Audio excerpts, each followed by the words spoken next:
เวลาเฮามาทำบุญทำทานอหยังก็แล้วแต่เขาใจคำว่าจงทำจิตให้ขาวรอบปลอดจากอกุศลทั้งปวงหรือเปล่าการทำทานขอให้ทานมันเป็นบุญจริงๆบุญคือความสงบเย็นไม่เล่าร้อนไม่ได้กังวลในความคิดเจ้าของเองนั่นแหละก็เรียกว่าจะไปทำทานเพิ่มทุกข์ทำบุญเพิ่มบาปหรือเรียกว่าแลกของนั่นเองจะทำบุญแลกของเด้อแต่ละคนขอนั่นขอนี่ตั้งแต่ที่ผ่านมาที่ห้องบ่ท่านได้เคยได้ยินได้ฟังแบบนี้เนี่ยใส่ซอง20 บาท100สาธุเด้อผู้ขาถือลอตเตอรี่ให้บ่เจ็บบ่ปวดบ่ป่วยให้ได้เป็นนั่นให้ได้เป็นนี่สอบได้นั่นได้นี่หมายถึงลูกหลานถึงขอให้ตัวเองอายุยืนมั่งสารพัดนั่นจึงเรียกว่าทำทานเพิ่มทุกข์แต่ว่าใส่คำว่าบุญทำบุญเพิ่มบาปบ่ได้ละบาปเลยบาปแปลว่าเร่าร้อนกังวล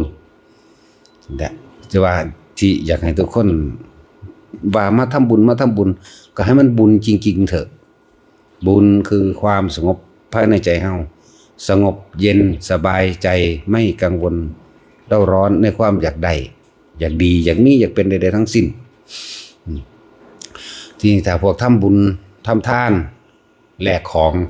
เวลาเฮาอุทิศไปเนี่ยมันบ่ไปเด้มันบ่ไปเพราะว่าตัณหาคือความอยากของเฮาเองนั่นแลกไว้แล้วของค่าไว้แล้วเฮาของไว้แล้วเด้นั่นน่ะหลังไว้แล้วมันบ่ไปเสียเฮาสิอุทิศบุญไปหา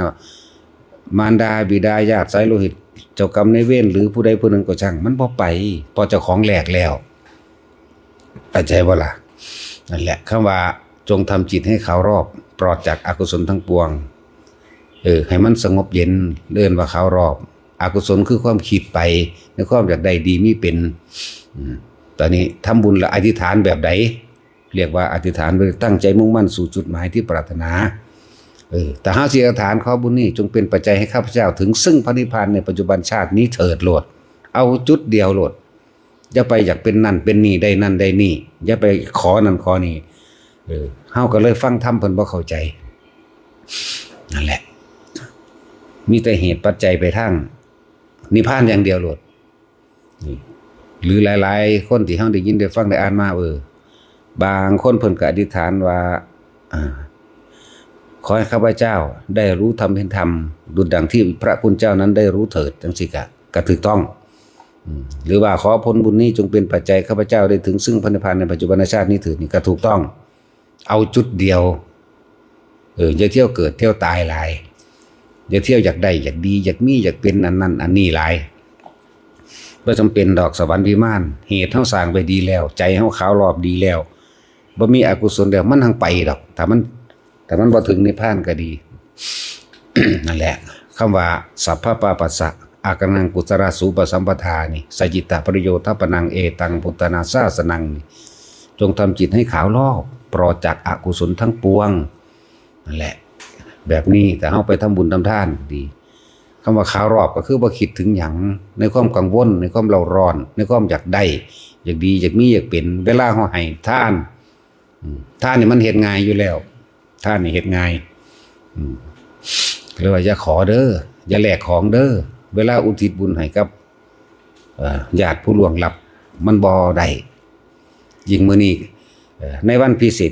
ที่เรียกว่าวันหยุดนรกกาลนั่นน่ะมันก็มีอยู่หลายมื้ออยู่หังบ่แม่นหลายคักทุกมื้อดอกวันจุติจิตแห่งพระโพธิสัตว์เจ้าคือพระพุทธเจ้าเฮานี่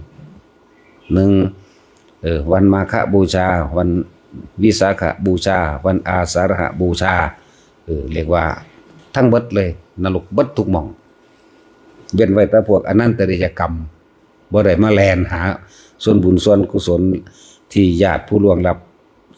ที่ให้ญาติอันอุทิศไปให้อนันตริยกรรมนี่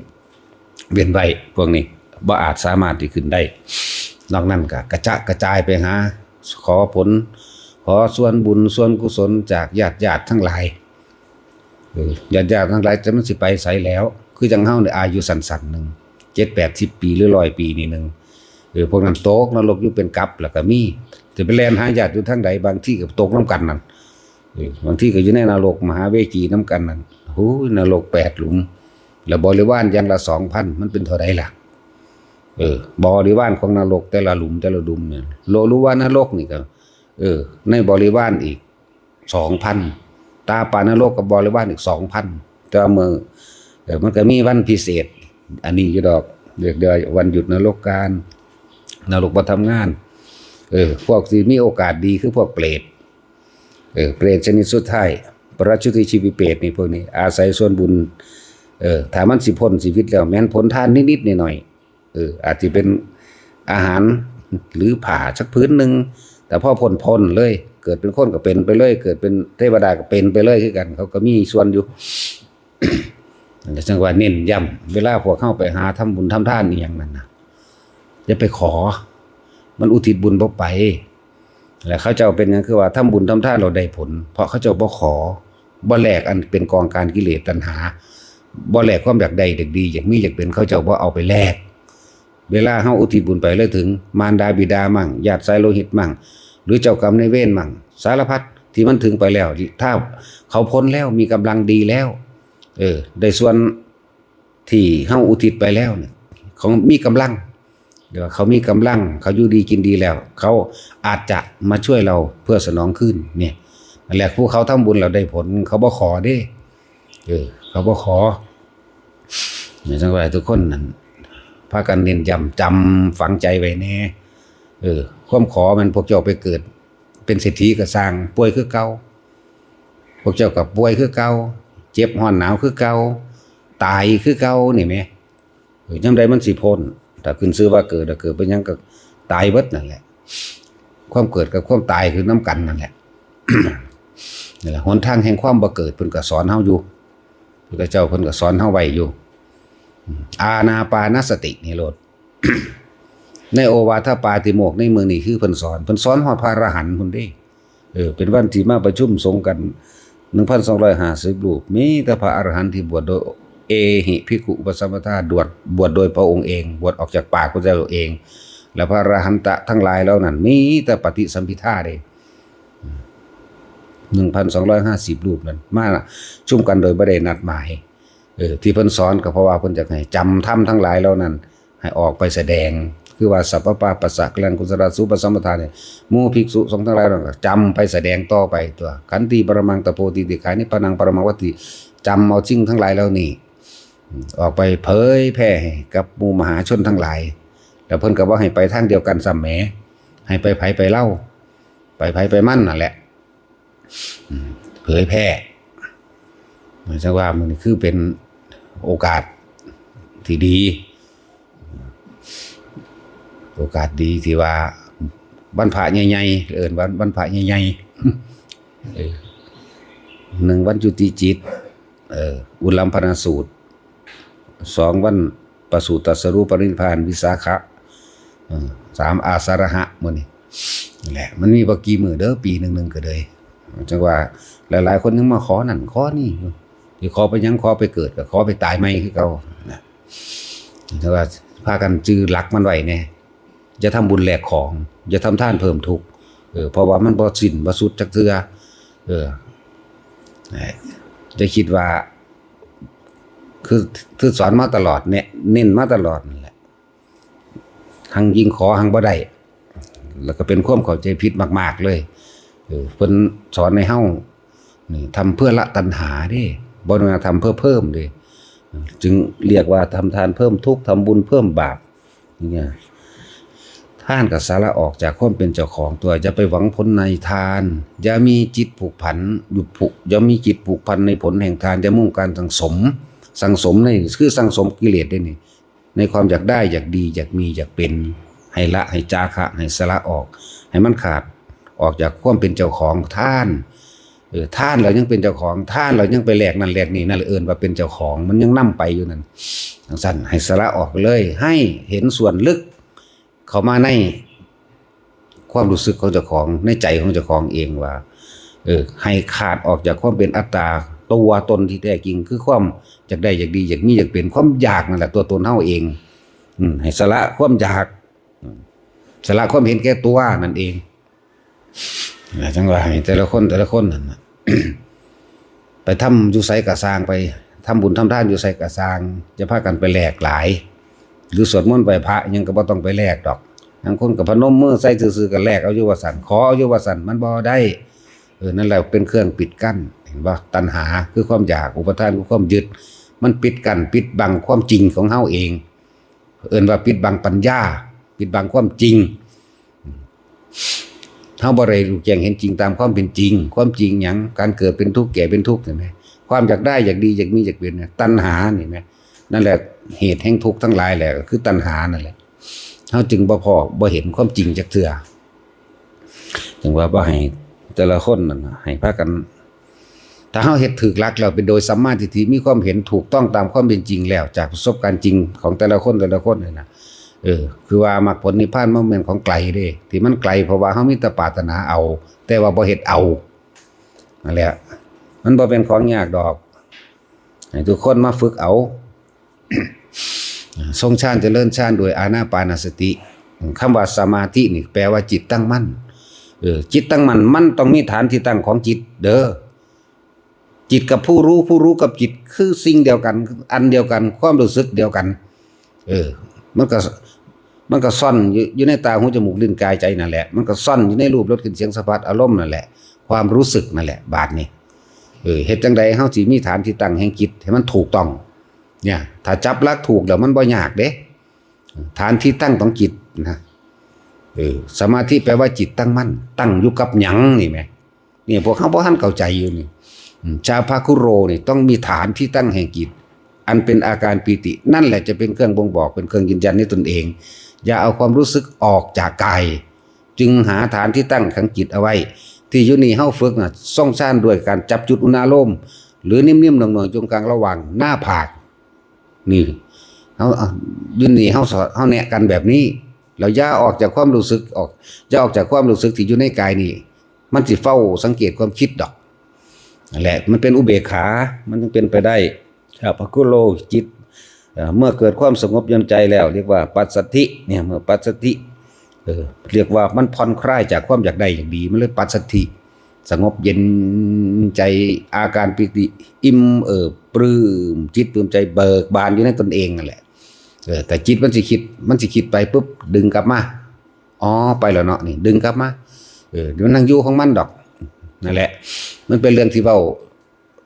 ทั้งเบิดบ่ได้แต่ว่าทุกคนนั่นถ้าเฮ็ดเป็นแล้วเริ่มต้นไปแล้วในจุดเดียวจุดใดจุดหนึ่งปุ๊บนี่แล้วก็เหลือที่ว่าตัวเองจะรักษาความรู้สึกให้อยู่ในกายของตนได้หรือไม่เท่านั้นนึงเด้บัดอยู่ไปอยู่มาผู้นั้นแหละผู้เฮ็ดเป็นนั่นแหละสิรู้ในตนเองว่าจิตคิดจิตเกิดอ๋อจิตไม่คิดจิตไม่เกิดแบบนี้ให้ตั้งอยู่ในฐานนี่ฐานแห่งผู้รู้สติกับผู้รู้กันเดียวกันนั่นแหละคำว่าสติแปลว่าระลึกนึกถึงยังล่ะคำว่าระลึกนึกถึงฐานที่ตั้งแห่งจิตก็ว่าเป็นผู้มีสติรู้อยู่ในความรู้สึกอันเป็นหนึ่งตั้งอยู่ในฐานบางใดที่เฮาเอาไว้นี่เฮาเอาไว้มองกลางหน้าผากอย่าออกจากนี้อย่าเอาความรู้สึกออกจากนี้ความรู้สึกเข้าใจว่าคำว่าแปลว่าความรู้สึกเกลียดคนนั้นรักคนนี้พอใจคนนั้นไม่พอใจคนนี้นั่นแหละเอิ้นว่าความรู้สึกแต่ว่าถ้าเฮามานิ่มๆนวลๆอยู่ระหว่างกลางคิ้วมันจะไม่มีความรู้สึกว่ารักใครว่าเกลียดใครมันจะเป็นอุเบกขามันจะเป็นว่างๆเฉยๆเพื่อสิจับผิดความคิดของเจ้าของเองเดี๋ยวมันก็วิ่งไปอ๋อดึงกลับมาที่ลมหายใจแล้วเกิดปีติขึ้นกลางหน้าผากคิดไปอีกแล้วหายอีกแล้วดึงกลับมาสตินั่นแหละดึงก็เลยระลึกก็ดีจึงมาตั้งที่ไปฐานเดิมฐานที่ตั้งแห่งจิตนั่นแหละถ้าเฮาฝึกไว้แล้วมันบ่ได้ยากบอกว่าสิเป็นสมาธิฌานสมาธิหยังก็แล้วแต่ให้ทุกคนนั่นน่ะมาฝึกเอาเด้อมันเป็นสมบัติของพวกเจ้าเองเด้ตัวนั้นแหละสิเป็นของติดโตวัตถุสมบัติเขาของเงินทองเป็นของเสื่อมสลายไปได้แต่ตัวนี้ไม่เสื่อมไม่สลายแม้นบ่ทันได้ถึงก็สร้างมันก็ติดไปในปุเรภพชาติหน้าตัวนี้ตัวกำลังฌานตัวกำลังสตินี่มันสิติดไปเรื่อยดอกแล้วก็ค่อยสั่นเข้าดอกนั่นแหละจังว่าทุกคนมาฝึกเอามันหายากอยู่เด้ที่มันเน้นมาจี้มาบังมันคุ้มพวกเจ้าอยากให้ได้ ว่าพากันฟังไปแล้วก็เวลาทำบุญทำทานหยังอย่าไปขอเด้อถ้าจะอธิษฐานบารมีก็อธิษฐานถึงพระนิพพานอย่างเดียวโลดบ่ต้องไปหยังละนะบ่ซั่นมันอุทิศบุญบ่ไปมันแก้ไขปลายเหตุบ่ได้บางทีญาติรออยู่เจ้ากรรมนายเวรรออยู่รอผลบุญผลทานเฮาก็ดีบัดนี้เฮาไปแลกแล้วมันสิไปไสมันก็อยู่ในเจ้าของเพราะว่าเจ้าของยังเห็นแก่ตัวอยู่ยังยึดเอาไว้ของกูอยู่คือเก่าอยู่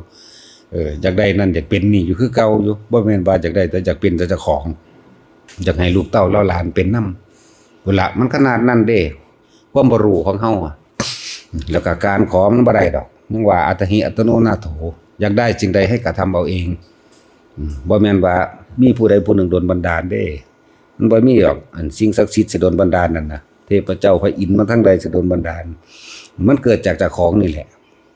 ตัวของยิ่งให้ยิ่งได้คือว่านั่นแหละใช่ว่าทุกคนให้ว่าจิตมันเป็น เวลาเอาบอกไว้ก่อนว่าสุว่าเฮาไปทำบุญทำทานอย่างอื่นก็สร้างที่เวลาเพิ่นยะถาวาริวหานั่นให้ทุกคนตั้งจิตขอผลทานบุญกุศลกรรมดีที่ข้าพเจ้า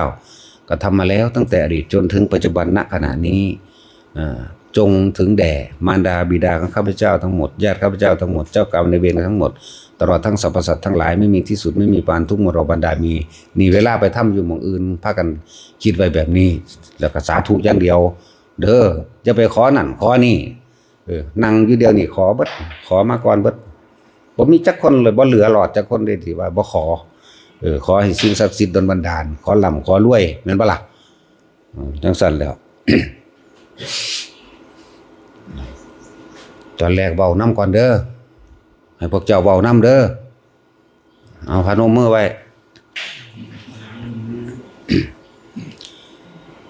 สิทธิกิจจังสิทธิกัมมังสิทธิการิยะตถาคโตสิทธิเตโชชโยนิจังสิทธิราโภนิรันตรังสัพพะกัมมังภวันตุเต